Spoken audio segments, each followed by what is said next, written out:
Hi friend, कैसे हो? I hope आप लोग अच्छे होंगे। आज की जो मेरी टॉपिक है स्टूडेंट वो है जैन धर्म।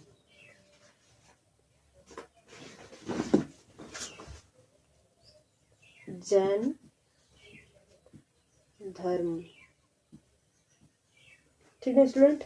अब इसमें देखो किसका रोल प्ले है, तो महावीर स्वामी जी का है, ठीक ना। महावीर स्वामी जी का है।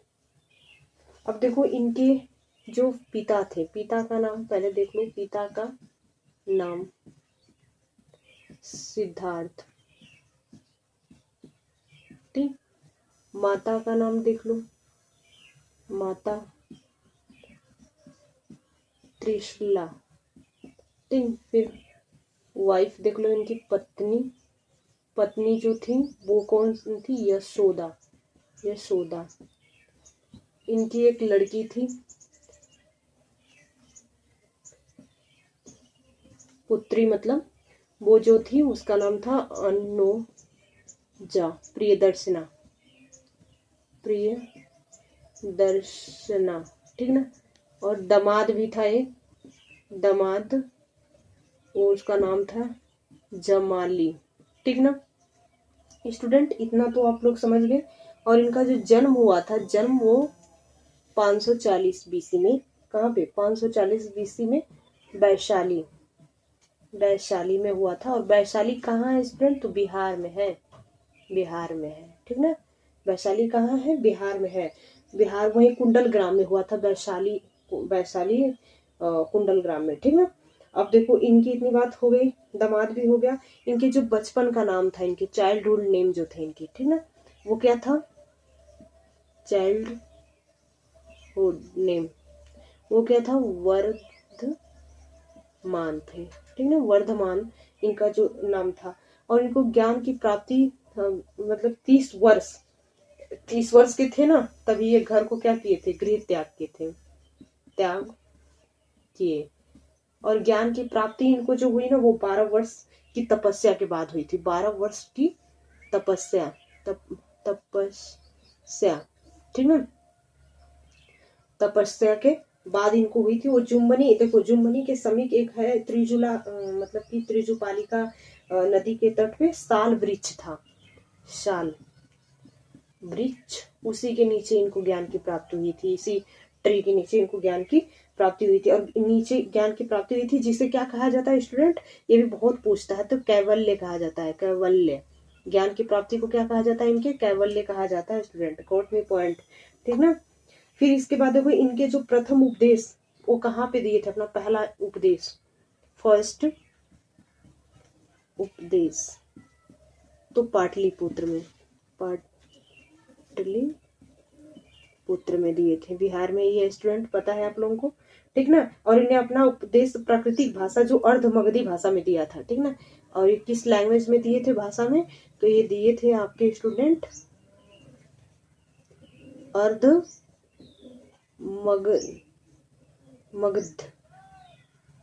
अर्धमगधी भाषा में दिए थे, ठीक ना, अर्धमगधी भाषा में दिए थे। और इनके कितने गणराज्य विभाजित किए गए? इनके अपने शिष्यों ने, इनके जो थे ना, वो 11 गणराज्य को क्या किए थे? डिस्ट्रीब्यूट किए थे, डिस्ट्रीब्यूट किए थे, ठीक ना। अब देखो इसके बाद इनका जो चंद्रगुप्त मौर्य, इसी सभा इन्हीं से मतलब क्या होता कि जैसे कि चंद्रगुप्त मौर्य और इसी सभा में हुए जैन धर्म 2 भागों में क्या हुआ था? विभाजित हो गया था, ठीक ना। जो विभाजित हुआ था 2 पार्ट में, वो फर्स्ट एंड सेकेंड पार्ट क्या था? एक था श्वेतांबर और दूसरा था दिगंबर, दिगंबर, ठीक ना। श्वेतांबर और दिगंबर था, ठीक ना स्टूडेंट। इतनी तो समझ में आ गया। एक नोट कर लो यहाँ पे, जैसे देखो फर्स्ट आपके जो तीर्थकर हैं, तीर्थकर वो कौन थे? फर्स्ट तीर्थकर आपके जो थे ना, वो फर्स्ट तीर्थकर और संस्थापक भी उनको बोलते हैं, ठीक ना। तो वो है आपके ऋषभ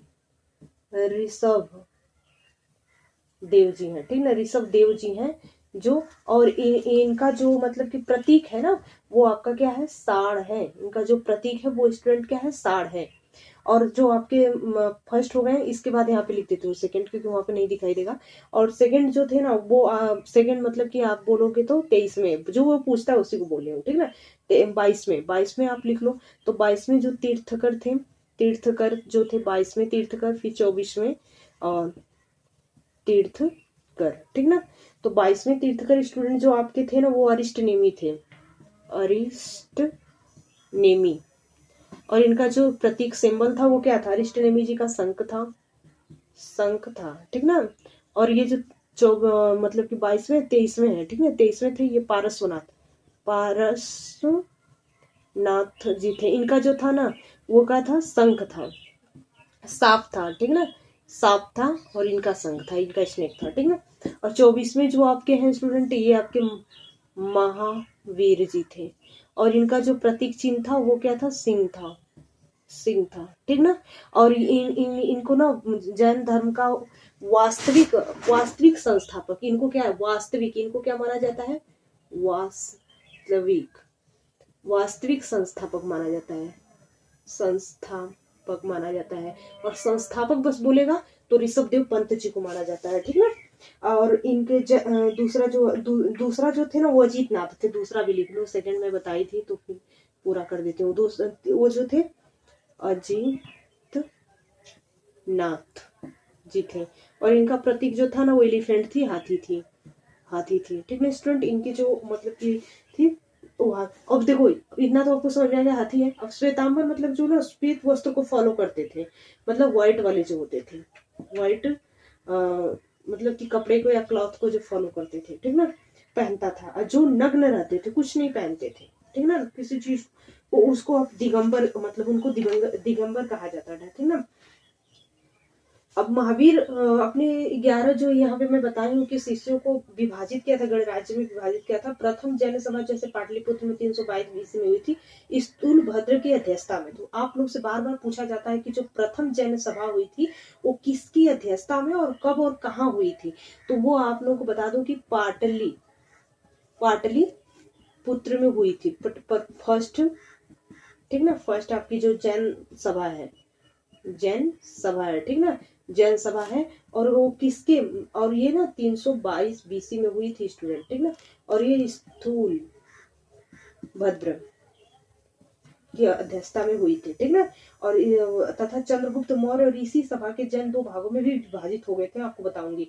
अब देखो जैसे जैन समुदाय के प्रथम विभाजन के श्वेतांबर संप्रदाय के संस्थापक जो थे ना, इसके ये प्रथम हो गया, फर्स्ट सेकेंड थे। इसके जो संस्थापक थे कौन थे, इसके संस्थापक मतलब श्वेतांबर के जो संस्थापक थे वो आपके स्थूलभद्र थे, स्थूलभद्र जी थे, ठीक ना। और आपके जो दिगंबर के संस्थापक थे, दिगंबर मतलब दूसरे के, वो भद्रबाहु मतलब उसको फॉलो करते थे, भद्रबाहु, भद्रबाहु, ठीक ना, दक्षिण साइड में ही था, ठीक ना। अब जैन धर्म में अपने आध्यात्मिक विचारों को क्या मतलब किससे ग्रहण किया, तो सांख्य दर्शन, ये भी पूछता है, सांख्य दर्शन से, ठीक ना, दर्शन, सांख्य दर्शन से। अब देखो दूसरी जैन संगति जो बल्लभी गुजरात के श्रावण अध्यक्षता में हुई थी, ठीक। और ये उतना नहीं पूछता है। अब देखो जैसे त्रिरत्न, ये लोग किसको फॉलो करते हैं, त्रिरत्न को। उसमें त्रिपिटक था और इसमें क्या है आपका त्रिरत्न, बहुत लोग कंफ्यूजन इसमें बना रहता है। तो त्रिरत्न क्या था इसमें, देखो उसमें देखो सम्यक, सम्यक दर्शन, सम्यक दर्शन और सम्यक, सम्यक लिखते जाओ, सम्यक ज्ञान, ठीक ना, सम्यक ज्ञान, सम्यक आचरण, सम्यक आचरण, आचरण, ठीक, सम्यक आचरण, ठीक। अब इनमें देखो एक पूछता है और एग्जाम पॉइंट ऑफ व्यू से अगर बता दो, त्रिरत्न के अनुशीलन में 5 महाव्रत का पालन अनिवार्य था, और वो कौन कौन से थे, तो महाव्रत जो 5 थे ना, वो 5 महाव्रत जो थे, यहाँ पे लिखो 5 टाइप के जो आपके महाव्रत थे ना, महाव्रत जो थे वो कौन कौन से थे, ठीक ना, महाव्रत जो थे।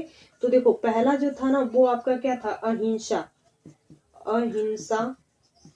और दूसरा स्टूडेंट था क्या, दूसरा आपका था सत्य, सत्य वचन, ठीक, सत्य वचन। तीसरा जो था अस्तेय, ठीक ना, अस्तेय था। चौथा जो था वो आपका था अपरिग्रह, अपरिग्रह।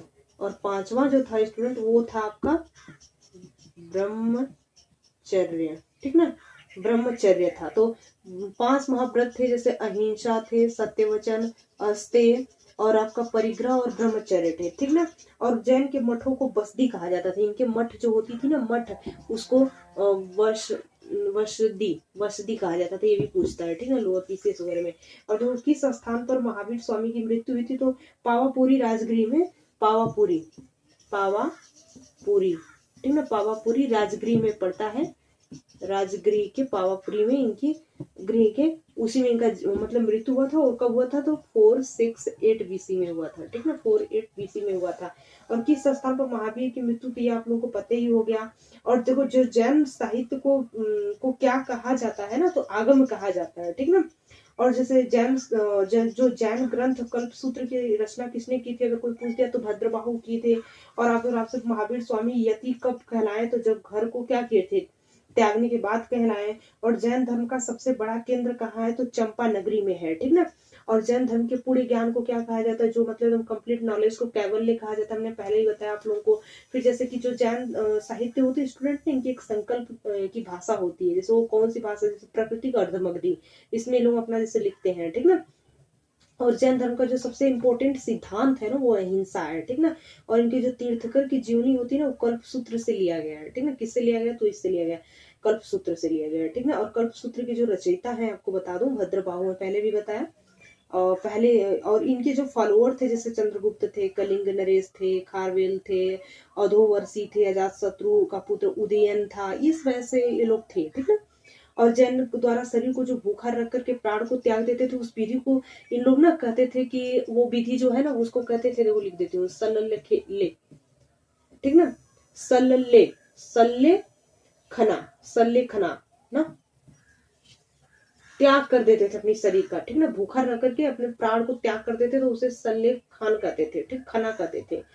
और इतना तो आप लोगों को पता हो गया स्टूडेंट। और इसमें जो जैन धर्म के में लोग ईश्वर की मान्यता नहीं थी, गॉड की पूजा नहीं थी, गॉड की जो थी ना, गॉड की पूजा ये लोग नहीं नेग्जिबल थे, उनके प्रति वो नहीं मानते थे। और ये महावीर पूजन कर्मवाद, ये लोग कर्म के ऊपर डिपेंड थे, ये नहीं जानते थे कि गॉड है। वो लोग सोचते थे जो जैसा कर्म करेगा उसको वैसा मतलब उसका फल मिलेगा, ठीक ना। तो आई होप आप लोगों को ये वीडियो समझ में आया होगा। Thank you student.